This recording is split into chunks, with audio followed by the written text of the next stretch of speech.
ఈరోజు దేవుని వాగ్దానం. లేమికి భయపడి నిద్రయందు ఆసక్తి విడువుము.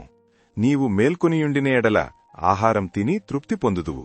సామెతలు 20:13. ఈ వాక్యం మనకు సోమరితనం మరియు బాధ్యత మధ్య ఉన్న వ్యత్యాసాన్ని వివరిస్తుంది.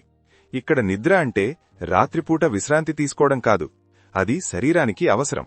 కాని పని చెయ్యాల్సిన సమయంలో కూడా బద్ధకంగా ఉండటం, రేపు చేద్దాంలే అని పనులను వాయిదా వేయడం మరియు సమయాన్ని వృధా చేయడాన్ని ఇక్కడ నిద్రను ప్రేమించడం అని అంటారు.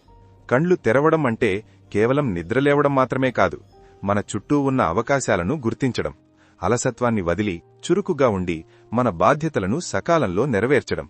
మనం మేల్కోవతో ఉంటేనే మన ఎదుట ఉన్న పనిని సరిగ్గా చేయగలం. మనం సమయాన్ని వృధా చేస్తే పేదరికం మనపై దాడి చేస్తుంది.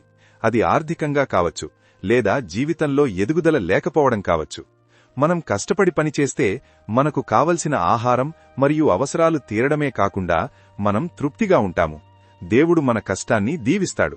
దేవుడు మనకిచ్చే వాగ్దానం ఏంటంటే, నువ్వు నీ బద్ధకాన్ని విడిచిపెట్టి చురుకుగా నీ పనిని మొదలుపెడితే నీకు తృప్తికరమైన జీవితాన్ని నేనిస్తాను.